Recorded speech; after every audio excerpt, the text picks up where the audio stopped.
We are in the White Hart in Whitechapel to discuss something incredibly important and deep within our souls: alcohol. Now, this charming chap here, who's friends with this charming chap here, is qualified in alcohol. So, before I butcher whatever his credentials are, can you tell me what your credentials are? Yeah, absolutely. So I'm what's called a Certified Cicerone, and there is about, at my level, about 3,000 of us in the world. As it goes up, there's 300 and then 30 at the top level. So you're the Rolls Royce Phantom of connoisseurs. Get in there, in your words. Yeah. It's like one of those exclusive cars that only X amount of people can buy. That's the one, although this is a darn sight cheaper. Yeah. Now, before I do actually ask any questions, this is one of the Englishmen. How do you do? Who's as charming as he seems, and he goes all over Europe for various reasons I won't discuss, but he's actually got a great overview of what the taverns and bars are like in Europe. Me and Dan spend all our time trying to sell or save the traditional pub, but these guys know of things that we've never seen. So I've got to ask first of all, these chaps will drink drinks we don't. So we're not going to get into an argument about whether it's okay to drink neck oil or not. Okay, because then we'll get at loggerheads. So instead, what I will say is, do you, honestly, as the connoisseur you are, which do you put higher? Lager, ale, or this thing that I won't name that you're drinking? Before we get really into the weeds, the thing that we shan't name fits into the ale category.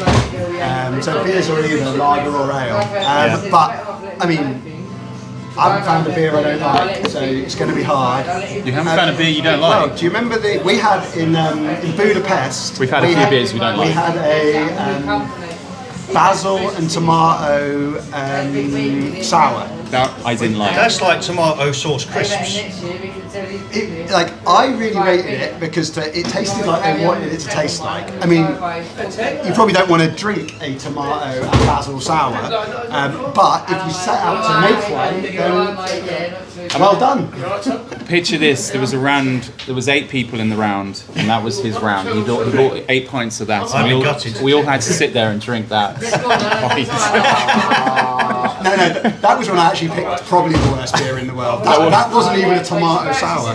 That was absolutely terrible. But the beautiful thing about all of these different flavours, it brings us all together. Because if it was just lagers, then there'd be a certain section of the population in the pub. But if you have the ales and then the stouts, it brings in more of a rounded. The riffraff. It brings the riffraff. It brings in the riffraff. It brings in the culture. It brings in the different segments of the crowd. And like that, for that, we've got to be happy because it keeps the pub alive. Okay, boys, so you like your craft beer, but let's patronise our viewers. Dan and I mainly have accumulated people that love lager, maybe a bit of scotch. Now, we are massive fans of Czech lager, and if I was to say that it was mainly me that got into it, it would be a lie. I have to give a lot of credit to Dan, who sort of emotionally blackmailed me into appreciating what good lager was. Yep. Now, in our opinion, the Czechs are the kings of lager. What's your perspective on that? Now, we also, like I said, we love Asahi. Yep. We love Spanish lagers as well. But in our opinion, the Czechs are the kings. Do you believe that? I think there's a very, very strong argument for that, and I could get behind it because the Czechs pretty much invented the lager style as we know it. Before Pilsner Urquell, the first Pilsner, beer wasn't light and sparkling and clear. Like, beer was all dark. Even lagers were dark. So all of the other beers you've mentioned, the Asahis, the Spanish lagers, the Madries, etc., all descend from Pilsner Urquell, from the town of Pilsen. And if you've got a bit of time, go to Prague, jump on a train, 45, 60 minutes, go to Pilsen. You can still drink the beer as it was kind of came out in 1842, I think. You can go in the tunnels under the brewery, and they still mature it in wooden casks, much like they did when they invented it. They brew it like sort of new school Is there a upstairs. distinct smell when you're there? Distinct smell Distinct smell. to the tunnels or Yeah. the bit. When you're down there with all that alcohol of that in that. No, more upstairs. So where they're like heating it, and when it's downstairs, it's in a big wooden vat and it's really cold. So it just smells like a mouldy cellar because you're in a fucking cold, wet hole in the ground. But when you're upstairs, that's when you've got like the bakery flavors. It's kind of like Ovaltine. It smells like freshly baked bread and cereal. That smells good. The tunnel, not so much. So would you agree then that even the Germans would turn around and praise the Czechs for lager? I think some would. I would say those in the know, those that also can give credit where it's due, would. But the counter argument that those Germans might give you, is that the guy that brewed Pilsner Urquell was a Bavarian that was headhunted essentially to go to Pilsen and use their water, their barley, their yeast, which were all local to Pilsen, but he took Bavarian brewing knowledge and... How French of them. Yeah. But after 2 years, when his contract ended, or 5 years, they didn't renew it. They're like, we know how to do this now, we do it better. So you've been to Czech. I have, yeah. Are they mainly lager drinkers? In terms of over here, we have ale, stout, lager. What are they? So I've been going to the Czech Republic and mainly Prague for, I don't know, about 20 odd years. And I would say in like the last 5 years or so, then you can start getting some more, like, again, I'm going to say it, craft ales out there. But as a people, as a population, lager is still The king. biggest drinkers per head of capita Are the in Czechs. the world for, I think, going on at least 20 years, probably 100. They probably weren't doing counts before that. Well, so the added benefit the Czechs have is they actually, where, for example, our staple goods in the UK are not taxed. They put VAT on cooked goods, but if you're buying milk, bread, it's not taxed. In the Czech Republic, it's the same. They have milk, butter, bread, and beer is not taxed. So they have that advantage. That Beer is considered tax-free. It's tax-free. So it's actually cheaper to buy a pint of beer than it is than a water. So that's how cheap beer is in the Czech Republic. Did you just say that beer is tax-free? Yes, in the Czech Republic. Ladies and gents, I don't know if you bought a pint in London anytime recently, but that just gave me the shivers. That just gave me the shivers. It's cheaper to buy your Czech Pilsner or Pilsner Urquell, or what's the other is it Staropramen? In the Czech Republic than it is to buy a bottle of Evian water. Well, I was going to say is, Staropramen and Prava. These are a level for us that are cut above. We can't name loads of German lagers, but for instance, if I walk in an establishment like this and I see a Prava, I'm going straight for it because I know its quality. It's not as strong as Staropramen, but I know it's a cut above. Whereas I can't think off the top of my head of X amount of German lagers. Let me interject. Even though the style of Pragas that we drink in the UK is brewed here, and a lot of people in the Czech Republic or who've been to the Czech Republic will dig us out and say, you need to try the Czech version. They've recently, the Czech brewed style of Praga is available in certain UK supermarkets. And everyone I know that has compared the two has said there's very little difference. So I think the only two Czech beers that are brewed in the Czech Republic, you know more than me, are Budvar and Pilsner Urquell. I believe that they're still brewed. 100% with Budvar because they're doing a advertising campaign on it at the moment. I think you're right there. Staropramen and Prava, who are basically the same brewery, Prava is Starlight essentially, are brewed here. Pilsner Urquell, no matter where you have it in the world, is still brewed in Pilsen, where it has been since. So that surprises me. So all the Staropramen is brewed in the UK that you get in the UK. Is that true? Well, no, because Stan just told us. But at the moment, I've done this. I thought it was I shipped. won't name the supermarket, but there is a supermarket that are now advertising that they are selling Czech brewing style requirement in bottles. But here's the thing. So going back to Vinny's original question, which I know was a long time ago, which was better. Reality is, having travelled to all of these European countries, they all offer something exceptional. Without it, I don't know. Do you think their standard, on average, is better than What European countries? countries? No, I don't think you can say better. Each one has a uniquely different taste. It's like, this is slightly different to this taste, but some lagers are terrible. I tell you what, while you're here, you can explain the science behind why the Czechs like to leave you 3/4 of a pint and loads of foam. Yeah. Well, not just the Czechs, but like a lot of the continental Europeans.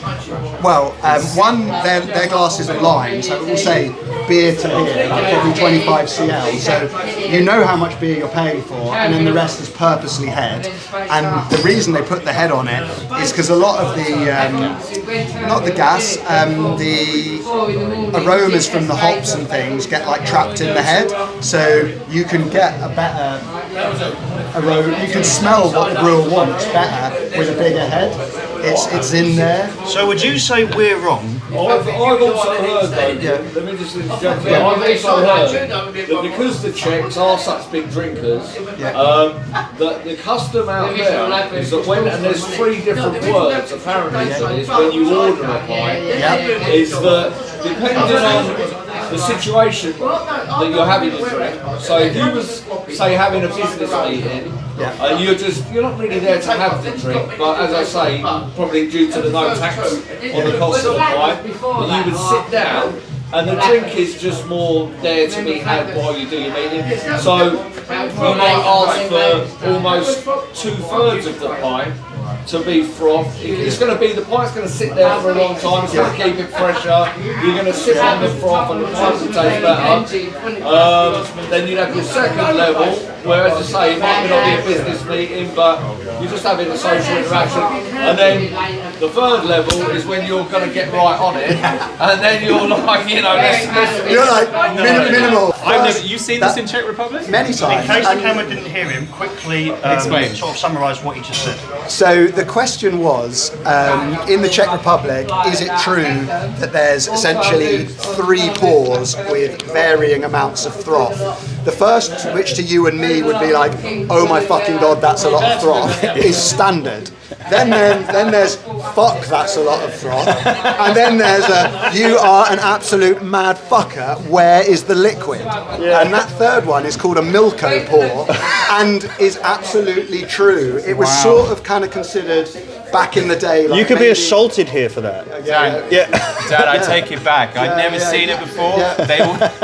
It is like a dessert beer. You know, like they might have it at the end of the meal, or historically, for the ladies, might have a nice couth Stick your nose in that froth. 2/3, 3/4 Milko pour. So ladies, if you're prone to a bit of froth, Ask for Milko. get down the old Czech. They've got plenty of froth waiting for you. Okay. Okay, fair enough. So we're quite fair in saying that Czech are the kings of lager, but how do you feel that Spain are catching up? I think it is a stretch to say that Spain are catching up. I would say, I'd agree with that. yeah, I'd say there's a lot of Spanish lagers that we're getting now, and you know, Cruz Campo, genuine Spanish lager is produced, well, not that one, but they do make it in Spain. But for example, Madrid has seen less Spain than any of we have. Did we learn something today about Madrid? Because I didn't know about that. It's a fake beer invented for us, so we think it's Spanish. But most of the other ones did start life in the countries that we mentioned, or are still brewed there. Just the version we get isn't. I got a good question for you. How do you feel about Sam Smith's beverages? Oh, okay, yeah, some of them great. I'm not such a fan of their lagers, I have to say. Yeah, I'm not a big fan of that. But things like their nut brown ale is like, you know, pretty much. I don't know, the quintessential version of a British brown ale, bottled British brown ale, which doesn't come on cask or keg, it just comes in a bottle.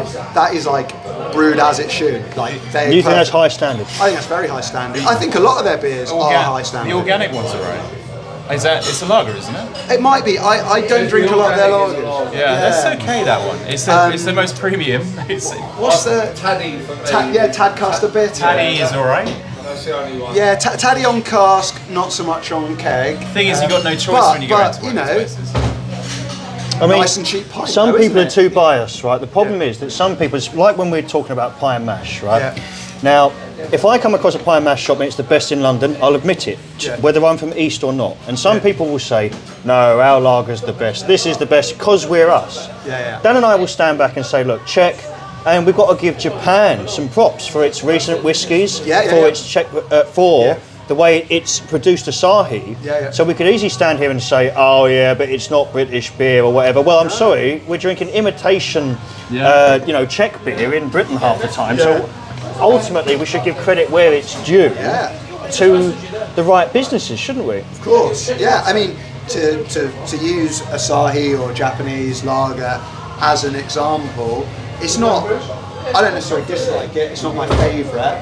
It kind of follows a similar mould as your American light lagers, your Budweisers, etc. Because they're brewed with a lot. Well, Asahi is brewed with rice, a high component of rice, which makes the body lighter. It makes the malt flavour weaker. I mean, they got a lot of rice, so that's why they do it. Asahi, I can drink a lot of it very quickly. Where was it when you went? Yeah, I mean, I was wondering who was drinking. There is a and I style which people call, like, if you go, and again, I'm going to drop the C-bomb, the craft.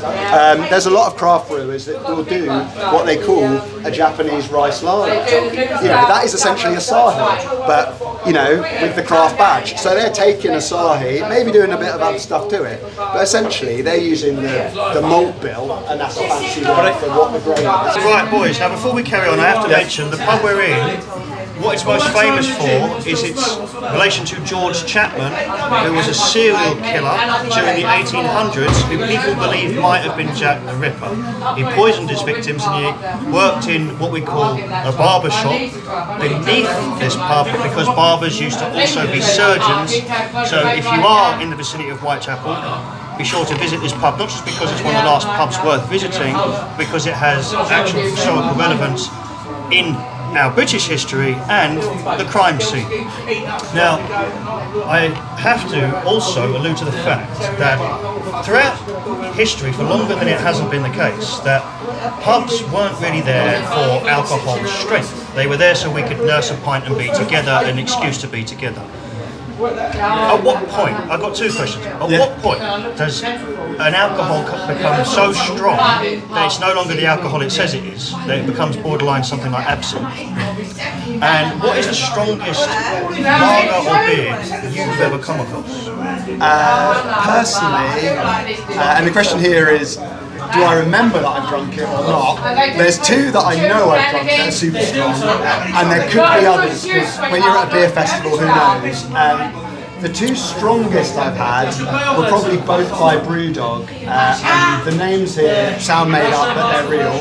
One was called Tactical Nuclear Penguin, which was something like 32%, and the other one, because there was this like 32 and 32? 22%. We like to stay around the 5 margin. Hold on to your horses, because the next one was 42%, called Sink the Bismarck. How did you? It must have been like eating bread. I mean, for one, it doesn't come in a fucking pint pot. It comes in more like a little shot glass, and it's a type of beer called like an ice bock. So essentially, they make the beer, they freeze it, take away the water, and then what is left is this really concentrated beer. So the beer style is called Like Scotch. I don't know how to make Scotch. So But is it like when you knock it back? Yes. Does it give you that same? yeah, it's more like drinking a spirit than a beer for sure. I never expected the 40s because we. So is it the ingredients that keep it classified as a beer? It's the brewing process. So it's still made like a beer, so it's brewed to a high strength anyway. So it will be a type of malt which can be like all converted into alcohol. So like the sugars are all turned. and then they use a really hungry yeast, so it basically eats all the sugars and converts it to a high strength anyway. And then what they do is they freeze it, take away the water, which would usually like dilute it, so all that's left is this really strong alcohol. So it's made like a beer, then they freeze it, take away the water, and it's like what's left is still technically a beer, but it's So there's some chap out there that tries this, who's been through, on the way to discovering this, he would have got smashed out of his mind upon finding these perfect recipes. Yeah, well, what I imagine is, like in a world before refrigeration, they made some beers. They were pretty strong, so maybe brewed them really strong to like kill all the microbes and survive the summer. They left them outside, and when it started to get cold, the thing was pretty much frozen apart from the booze, and they're like, I'm not waiting for that to fucking thaw. I'm thirsty as. So then they're like, I'm going to drink it anyway. And then they got smashed. And they were like, do you know what? That was pretty good. Let's do that on purpose. Dan and I like to stay around the 5% mark. Yeah. Wise. Yeah. Now, do you think that there's a point when it stops being what it says on the tin? When it gets too strong, is it no longer a lager in your eyes? Oh, I mean, I don't think it would change the beer. So beers are either lager or ale depending on the type of yeast, and that's all it is. Beer has to be a lager or an ale depending on if it's a yeast that works at cold temperatures or a yeast that works at warm temperatures. And the ones that work at cold temperatures make lager, and the ones that work at warm temperatures make ale. And that's literally the kind of distinction. And then there's millions of different beers that fall under ale and loads that fall under lager. So what's your opinion on stout? Stout, like a stout. Yeah, so a stout is an ale. It uses one of those yeasts that functions at warmer temperatures. Now you can just get stouts, and then you can get what are called like imperial stouts. And that's when you're kicking in like kind of like 9-10% stout. Imperial, just in the terms of beer and booze, means stronger. They were essentially brewed for the Russian Imperial Court, this type of stout. And now they just use the word imperial for other styles. Imperial IPA, imperial I'm always sour. in the debate, you see, because I'm in the minority. I can't stand Guinness and stuff. Okay. But everyone outnumbers me, 10 to 1. Yeah. I'm the one in the wrong apparently, and I'll hold my hands up and say, okay, you all outnumber me. Have you been to Dublin, Vinny? I am told this, that until I have drank stout in Dublin, I don't have the right to judge stout. This is what I hear. It doesn't travel very well. Right. So the Guinness in this pub, and I'm not gonna shit on this pub, probably won't be that good because I'm not seeing any pints of Guinness being poured. It needs to be frequently poured, and it needs to have a very short journey. There's only a few pubs in London that does a good Guinness, and there's not many of them. They're Irish owned as well. Yeah, and they're all Irish owned. Most pubs in London do really bad Guinness, and if you go further, it's even worse. Yeah, there's actually Right, so in relation to the point you just made, because I've been told this, funny enough, I've been told this by the landlord of one of the best pubs in London, who's an Irish fella, Vince, from the Prince of Wales in Kilburn, so he certainly knows a thing or two about Guinness, that is the quality of a pint, so you two can confirm this for me, or you definitely can, is that like I asked him, because one of my friends was praising the quality of the pint of Guinness in the Prince of Wales in Kilburn Park, and I said to him, Vince, I've heard a lot of people say you do the best pint of Guinness in London. He actually modestly gave that accolade to another pub, but what he did say was, as you just mentioned, that the more frequent a pint is being poured will have a big effect on the quality of the pint that you're drinking. What would you? There's truth in that. I think there's. Yeah, I think And it's not just stout, is it? It's No. Well, so for example, I'm drinking a real ale. If you are poured a real ale that's been on for over 3 days, it will not be. It will be on the way to being bad. A cask of real ale should be tapped and poured completely in 3 days. If you've had it that might be why some of you are going like, I fucking hate real ale, that stuff tastes really sour. Well, that was old. They should have taken it off and stopped selling it. You'll get a lot of places that do really good cask will only put it on a Thursday because they know they're going to be busy Thursday, Friday, Saturday, and then maybe on Monday they'll start selling it cheap and have a killer cask, and they won't put real ale back on until the next Thursday.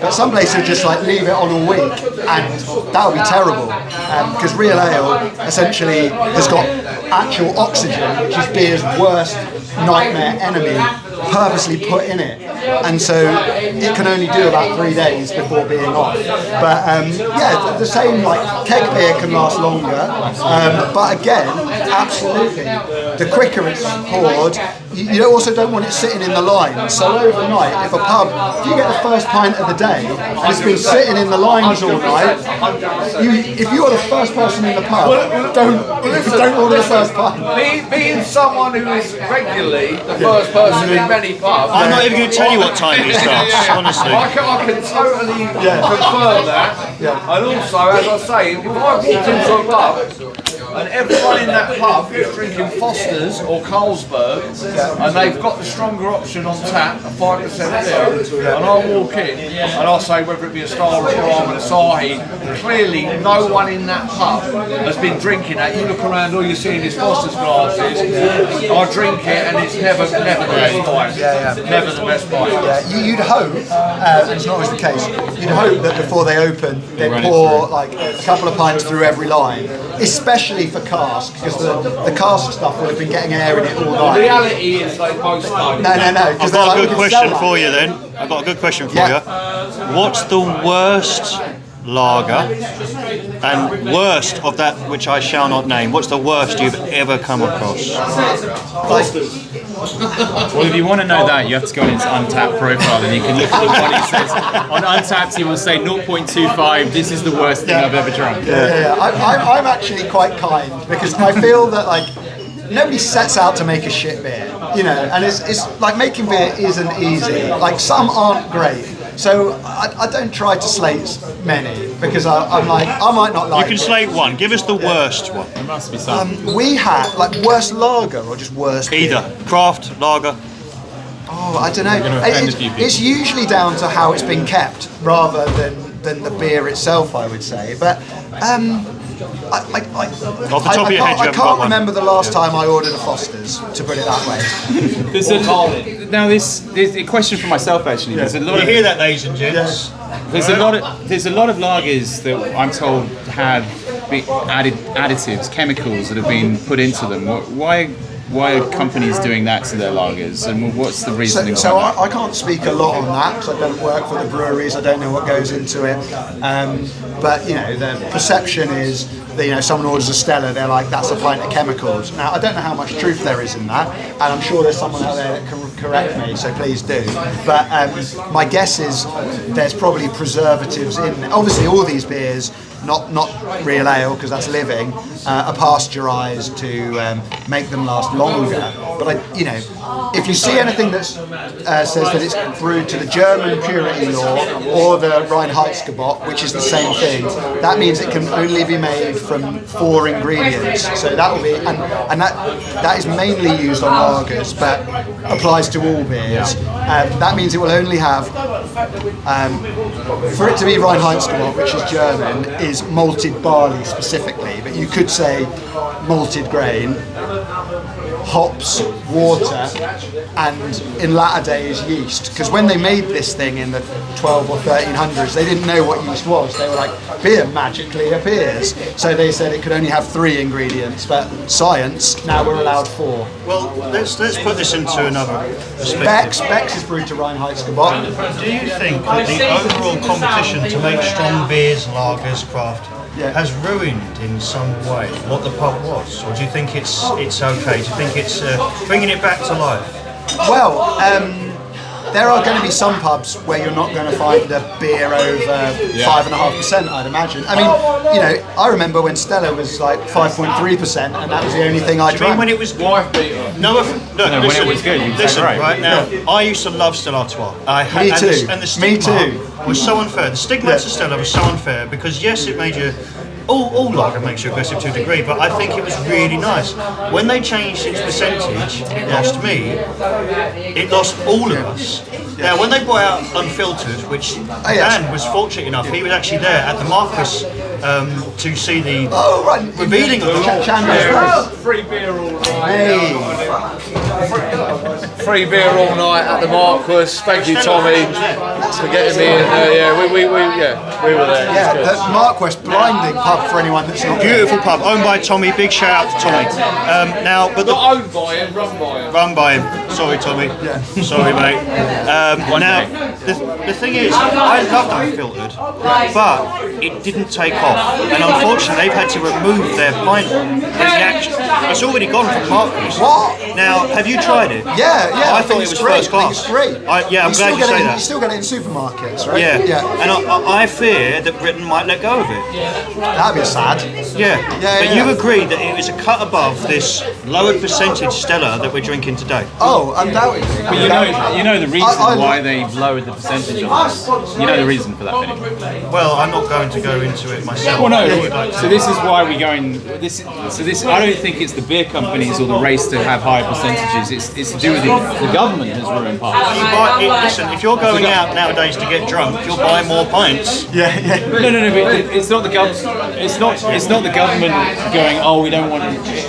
Well, okay, the government is partly saying we don't want people drinking as much alcohol, but in doing so, it's caused the beer companies to say, "Oh shit, we have to lower the ABV," because there's different tax brackets, and they will pay less tax if they're on a lower ABV. It's like what you buggers did to 12 bars and Twixes. You halved them.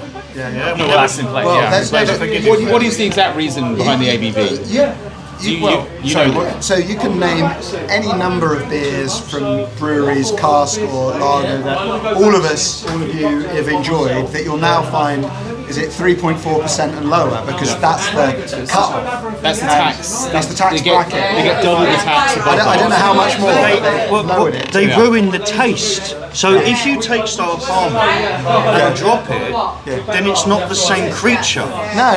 We're not drinking, for example, of Star, we're not drinking the Czech recipe anymore. You know, before, they would just took the recipe that was produced in the Czech Republic and just produced it in the UK. They trying to match it, you know, bang on. Now they're still trying to do that, but the ABV is different, and you can't have the same beer.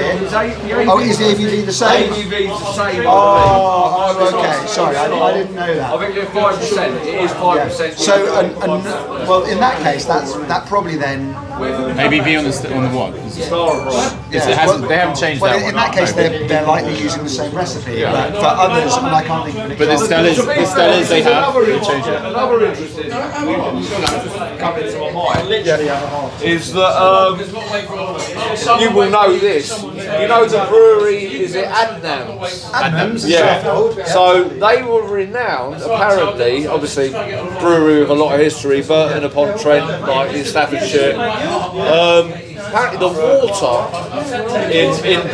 water that they used to produce the beer when they brewed it in Burton upon Trent is meant to have a particular value that was conducive to the beer that was brewed there. Oh, absolutely. Yeah. So now the thing is, even if you take a beer like Star from the Czech Republic, and you get the exact same ingredients that you're using, the same strain of barley or hops, whatever you're using, the water that you're going to brew it with over here, you're not going to import the water from the Czech Republic to... You're exactly right. And we don't want Spanish water, especially. if companies stuck to distilled water or purified water before they got to that recipe, then they could export it around the world. But because they don't, they used to say that the Liffey water that the Guinness came from was, and that's the reason it was because you try Guinness in Nigeria, it's a completely different kettle of fish. Well, that's not just the water. There's different. Guinness. Nigerian Guinness. Nigerian Guinness is strong. Africa's biggest They've drink. got a few more percentage. Biggest Guinness drinkers are Nigerian. They actually have a Guinness brewery there. It's really, Guinness is really good. Guinness is the most popular stout, Irish stout, and Guinness is. But they sell it in the bottle. They sell it in bottles, not from the can. That's about 68%. Yeah, and it's pretty good. Yeah. It's good Guinness. I didn't see that coming. No, I did not see that coming. No. Well, we'll get. Some off-license is selling. Yeah. Usually in places like Tottenham and Brixton. Yeah, you get in Brixton. They're like, Yeah, so Dan made like a great point asking about like, Burton upon Trent has this water. Could you Alex was talking about the water in Dublin for stout. Well, the reason we have different beer styles that were created all around the world is down to the local ingredients, but also the local water.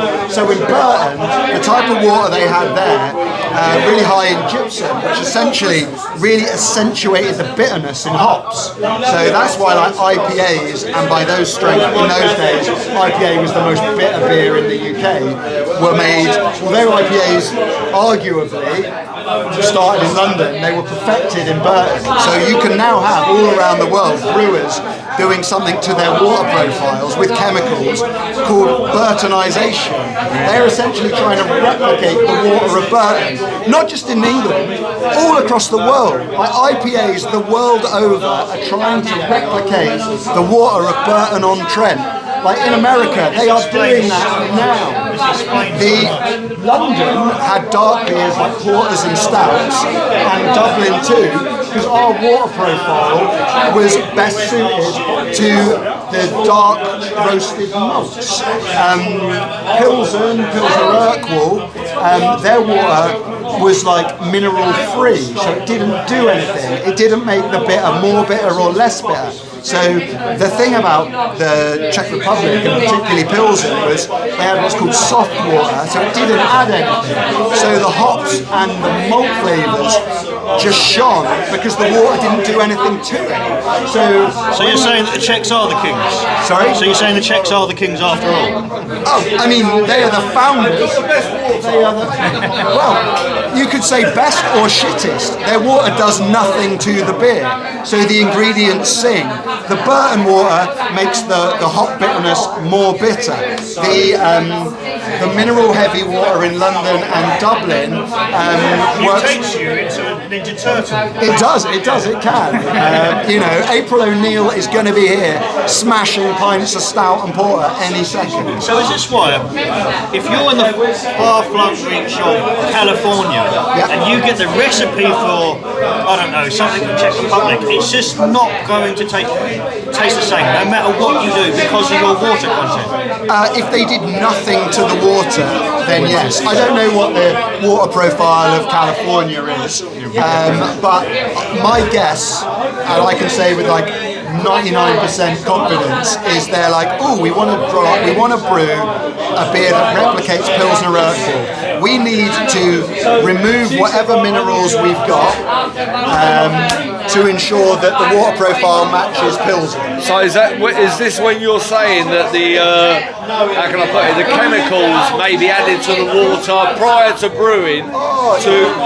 Is that possible or not? Yeah, well that's what they're doing. So I don't think they're adding tons of chemicals that are going to be bad for us. They're either doing something, and I imagine through reverse osmosis or something, taking out the minerals, and then so for the purpose of trying to make soft water from Pilsen, they're taking out the minerals.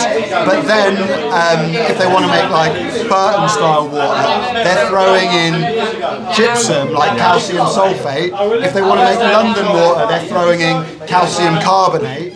and they're like the three. They're kind of like the three most famous water profiles. Has anyone ever tried to buy a load of water from Burton? Do you know what? Back in the day, I bet some crazy bastard did. Yeah. I got a good question for you. All right, ladies and gents, prepare yourself for this one. What's your opinion on American beers and lager? Well, Broad question, Vinny. Well, listen, I'll have a spiel before you start. yeah. Americans, you are our brothers in arms. We love you deeply. But there's a reason that I don't want a pint of Budweiser. Now, some things that, you drink out of your bottles, if I see it in a pint, is a besmirchment upon alcohol. Dan's got a question to ask, but afterwards I'd like to hear your opinion on American lager and beer brewers. Not only that, but I'm sure, because I'm sure you can explain the story between the Czech Budvar and the American Budweiser difference. Yeah, I can do either or both. You got questions all over the place here. I'm going to need a pad to start racking these up. Yes, please. You in the back, sir. Budweiser, Budvar, Budweiser, Anheuser-Busch. So Budvar. Do you know how offended I get when people think that Budweiser is the same as Budvar? That I can imagine. Yeah. So Budvar was essentially the state brewery of the Czech Republic. In I suppose communist times, that was basically the amazing beer that the state provided you. So, you might say that there were some dark times, but your beer was fucking awesome.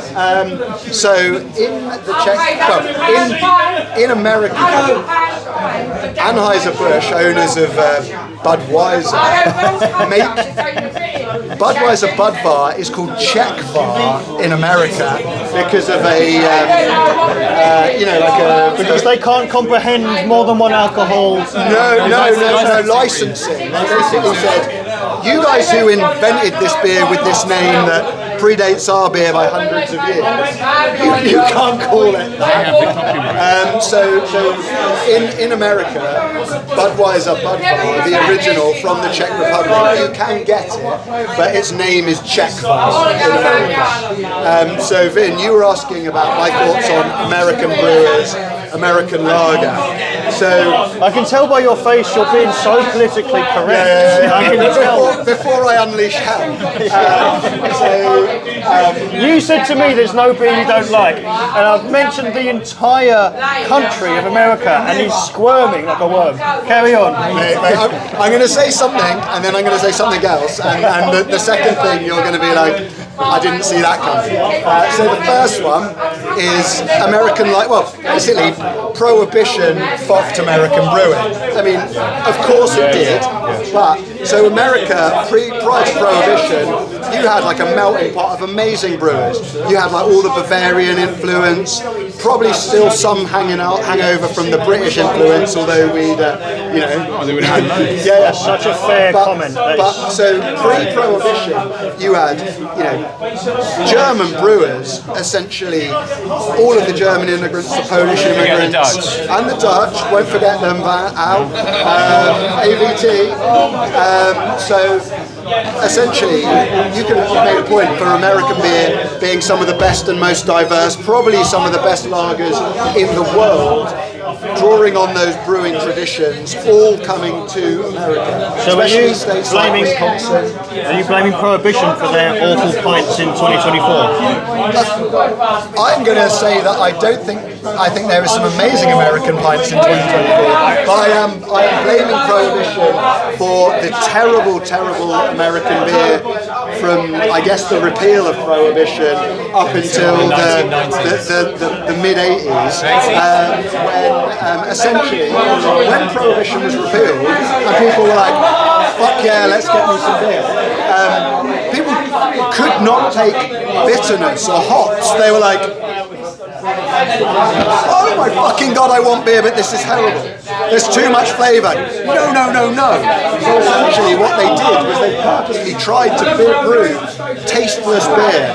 For those of us that are cicerones or beer judge BJCP or whatnot, the style parameters for American lager and American light lager will say pretty much tasteless, because that's what they're aiming for. When it was invented, people wanted something that did not taste bitter. But do you know how I associate that? You know when you're a child and you pretend to like the taste of lager? They were deprived of it, therefore didn't grow to the taste in the same way we do. So I used to love cans of Coke when I was a kid, and I've eventually learnt to love the taste of lager. But Americans were stripped of that. And so do you feel it's unfair to judge them on modern times? Oh, well, they had a renaissance. So essentially, they had a not just like an outright backlash. So basically, in the sort of like, so when they repealed prohibition, they made it legal to home distill wine. Is that what you do with wine? Do you distill it? You certainly don't brew it. If you got the grapes, ferment. They made it like. The other thing is Americans and they're lightweight. Americans are greedy and they're lightweight when it comes to drinking. So like, you know, hence, you know, piss weak beer, and they want a lot of it. Hey buddy, you got a Coors Light? Hey buddy. What Nick is about to inform your viewers with, the Americans had a renaissance. I thought it was the 1990s, but Nick says it's the 1980s. And then things really changed. Well, if they've changed, where's the good lagers? Listen, they can't drink beer like us. Where's the good lagers? Some of the best beers in the world come out of the USSR. No, they do. I'm not saying nothing. Some of the best beers in the world. Al has gazumped me when I told you I was going to say something that you weren't going to believe. Well, you're going to say the same thing. Yeah. Well, I'm zipping up. I'm listening. Like modern day, because essentially when they made home brewing was like legalized in about 1980, 1981 in America, and there was a backlash against the piss weak, tasteless lager because Americans had. Because of all the Germans. Yeah, they'd come like they'd been like to Europe on holiday. They'd served in the military. They'd been over here, and they'd started tasting British ales, German lagers, and they were like, fuck me, there's taste in this glass. And these people went home and they're like, how do we get this? And they're like, we've got to fucking make it. So you had these people tinkering around in sheds, in bathrooms, like, this is pre-internet. They were shipping in brewing texts, mainly from the UK, about how to homebrew. And these people in like the early 80s were just like knocking out crazy homebrew. When you say 80s, which century are you talking about? The last millennium. Right, okay. The thing is, there was a beer, off the top of my head, the only American beer that I can remember actually liking the taste of, and I've not seen it for years. We used to get it in the 90s. It came in like a small capped bottle. A green capped bottle. And it was called Mickey's. Yeah. Right? And it was about 5.6%. Right? And it was good. And I'll tell you what, I've searched around, not online, but we used to get it from an off-licence, still standing there today in Soho, called Jerry's, bottom end of Old Compton Street, you know, the big old. We used to get it in there. Doesn't do it anymore, but that was good. It looked like a little hand grenade. The little bottle. You know, it was like, it wasn't a 330 or a 550. It was a sort weird, of like this weird, like overly. but it had the screw top. Quite a big screw top there. Only American beer I tell you, it's because you know what it is. I think Vinny and Dan haven't been awakened to the wonders from the Wandering Englishman's perspective of how fantastic American beer is, because they're lager drinkers. So after trying these ales, which may go through me like shit through a goose, it's only right that I thank our wonderful guests. First of all, thank you so much. You are a well of knowledge that we intend to fill our buckets with, okay? And we hope to see you in the future. Thanks, mate. And this handsome chap here, Wandering Englishman, right, pleasure. you will see with me in the future. And he also makes a lot of features where he does what we don't. We are extraordinaires and lovers of Britain, but my man here travels various countries, and if you actually want to see what's going on in contemporary times in those countries, follow this chap here. I personally am not ready yet to take advice off him on alcohol while he's drinking that piss, but there's lots of other fantastic things that he has to offer. So, ladies and gents, as always, think for yourself, and we'll see you soon. Till next time. Take care.